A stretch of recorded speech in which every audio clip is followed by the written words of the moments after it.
कक्षा 12वीं भौतिक शास्त्र किरण प्रकाशिकी के आंकिक प्रश्नों को समझते देखते हैं। इसमें ये पहला प्रश्न है, कोई वस्तु 15 सेंटीमीटर वक्रता त्रिज्या वाले अवतल दर्पण से 10 सेंटीमीटर दूर और 5 सेंटीमीटर दूर रखी है। दोनों स्थितियों में प्रतिबिंब की स्थिति, प्रकृति और आवर्धन ज्ञात करिए। तो सबसे पहले पहले में देखते हैं, इसका फोकस निकालते हैं। तो फोकस दूरी इक्वल टू होता है वक्रता त्रिज्या बटे 2। वक्रता त्रिज्या का मान 15 है तो 15/2 हो गया। अब यह अवतल दर्पण है इसलिए यहाँ माइनस लगा है। दूसरा है, इसमें पहली स्थिति है वस्तु की दूरी, तो वस्तु की दूरी -10 सेंटीमीटर दिया है तो 10 सेंटीमीटर लिख लिए हैं और माइनस इसलिए लगा है क्योंकि वस्तु की दूरी ऋणात्मक होती है।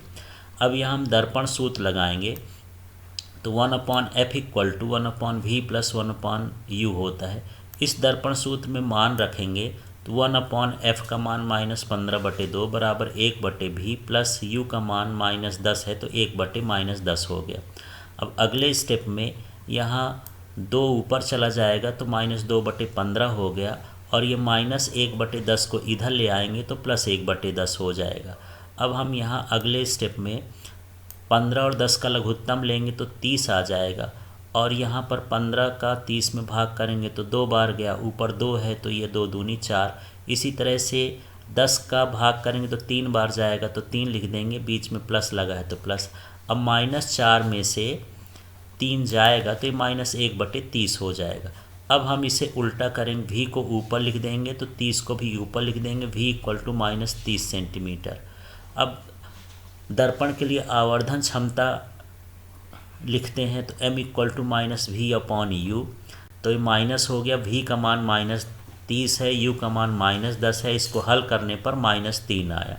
यदि ऋणात्मक चिन्ह आता है आवर्धन क्षमता में तो प्रतिबिंब वास्तविक और उल्टा बनता है और यदि 1 से ज़्यादा आता है तो वस्तु से बड़ा बनता है। अगली स्थिति में देखते हैं, फिर से फोकस तो वही है -15/2 सेंटीमीटर। u का मान बदल गया, u बराबर -5 सेंटीमीटर है। पुनः दर्पण सूत्र देखते हैं तो 1/f = 1/v + 1/u। अब इसमें f का मान रख देते हैं, इसके बाद v की जगह v रख देते हैं। u का मान -5 है, इसको पलटा देंगे तो -2/15 हो जाएगा। -1/5 को इधर लाएंगे तो +1/5 हो जाएगा। इसका लघुत्तम लेंगे, 15 आ गया। फिर इसमें 15 का भाग 15 में करेंगे तो 1 बार जाएगा, 1 का गुणा ऊपर कर देंगे। इसी तरह इस 5 का भाग करेंगे 15 में तो 3 बार गया और 3 को ऊपर लिख देंगे। अब इसमें से 3 में से 2 यदि घट जाएगा तो 1 आ जाएगा तो 1/15 इधर आया 1/v।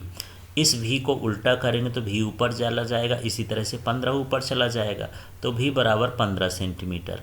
फिर से आवर्धन निकालेंगे तो m बराबर -v/u। -v का मान 15 आया, u का मान -5 आया, इसके हल करने पर 3 आया। यहाँ पर इसके 3 के सामने का चिन्ह कुछ नहीं लिखा तो प्लस है, तो प्रतिबिंब आभासी बनेगा और सीधा बनेगा। फिर इसका मान 1 से अधिक है इसलिए वस्तु से 3 गुना बड़ा बनेगा। अगला क्वेश्चन देखते हैं, वायु में रखे किसी बिंदु स्रोत से कांच के किसी गोली पृष्ठ पर प्रकाश पड़ता है। यदि n बराबर 1.5 और वक्रता त्रिज्या 20 सेंटीमीटर हो तथा प्रकाश स्रोत से पृष्ठ की दूरी 100 सेंटीमीटर हो तो प्रतिबिंब कहाँ बनेगा। तो सबसे पहले प्रश्न पढ़ने के बाद इसमें जो ज्ञात है उसको लिखना है। तो r बराबर 20 सेंटीमीटर ये वक्रता त्रिज्या का मान हो गया। इसके बाद हम बात करते हैं म्यू, इसका अपवर्तनांक दिया है म्यू बराबर 1.5। इसके बाद यहाँ पर ये पृष्ठ से दूरी है स्रोत की, इसका मतलब वस्तु की दूरी है तो u बराबर -100 सेंटीमीटर हो गया। अब हम जानते हैं किसी गोली पृष्ठ के लिए अपवर्तन सूत्र ये होता है μ - 1/r बराबर μ/v - 1/u। इसमें मान रख देते हैं जो हमको ज्ञात है। म्यू का मान 1.5, यहाँ 1 हो गया। r का मान 20 है तो 20 लिख लिए बराबर म्यू का मान 1.5, फिर v की जगह v लिखना है, 1/u है, u की जगह -100 लिख दिए। अगले स्टेप में हम देखते हैं, इसको और हल करते हैं। तो 1.5 में 1 चला जाएगा तो ये 0.5 और बटे में 20 तो है ही। अब यहाँ ये जो माइनस और ये भी माइनस है तो +1/100 होता, इसको इधर पक्षांतर कर लिए तो -1/100 हो गया। अब इधर जो बचा 1.5/v। अब अगले स्टेप में यहाँ पर देखते हैं कि यहाँ ये दशमलव हट गया है, तो दशमलव हटाने पर 1 शून्य नीचे बढ़ जाएगा तो ये 200 हो गया, और ये -1/100 तो ये पुराना ही था, और -1.5/v भी लिखा है। अब अगले स्टेप में देखते हैं, यदि हम 100 और 200 का लघुत्तम निकालेंगे तो 200 हुआ, तो ये 5 - 2 आ जाएगा, इसको हल करेंगे तो 1.5/v।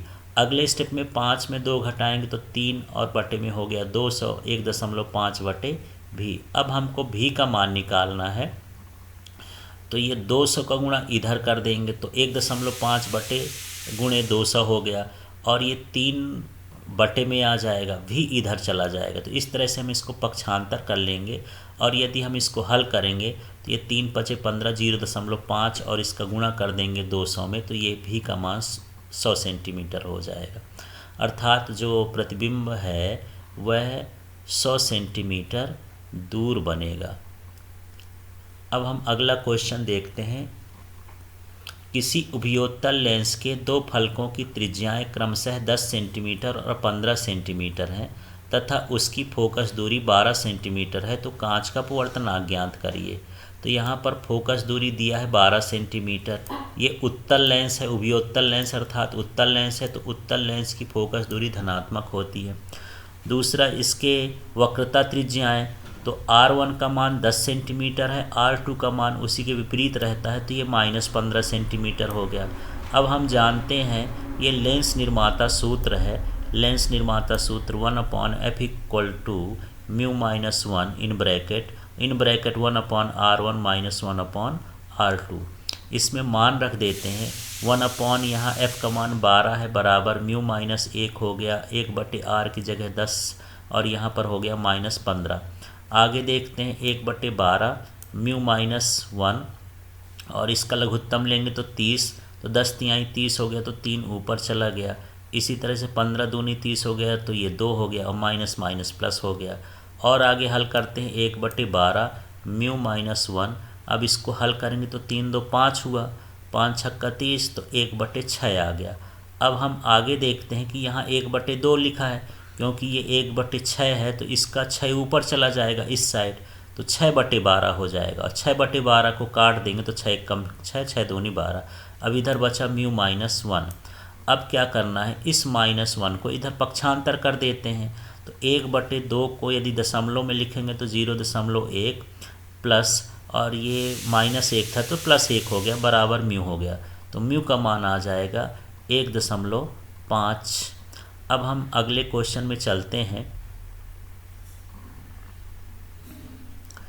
किसी उत्तल लेंस की वायु में फोकस दूरी 20 सेंटीमीटर है, जल में इसकी फोकस दूरी क्या होगी। यहाँ अपवर्तनांक दिया है वायु का जल के साथ और वायु का कांच के साथ।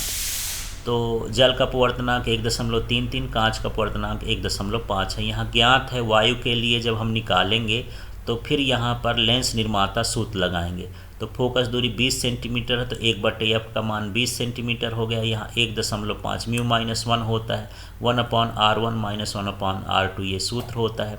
1/20 की जगह 1/20 लिख दिए, और इसके बाद यहाँ 1.5 में 1 घट जाएगा तो ये हो जाएगा 0.5। इसी तरह जल के लिए जब हम निकालेंगे तो 1/f तो हमको पता नहीं, यहाँ म्यू का मान जो है 1.5/1.33 हो जाएगा। ये कांच के सापेक्ष जल का अपवर्तनांक -1, और इस तरह से लिख देंगे। अब इसको हल करते हैं तो 1/f = 1.5 - 1.33 है। अब इसको हल करने पर इस तरह से ये सब कट जाएगा। कटने के बाद इसका मान इस तरह से आ जाएगा, और भाग करने पर इस तरह से हम इसको हल कर देंगे। फिर से देख लेते हैं, ये 17 है, ये 9 बार में कट जाएगा इस तरह से। और जब हम भाग करेंगे इन दोनों को तो ये 1/f 1/20 हो जाएगा, तो f/20, और इसको हल करने पर इस तरह से गुणा करने पर f बराबर 78.2 सेंटीमीटर इसका मान होगा। Thank you.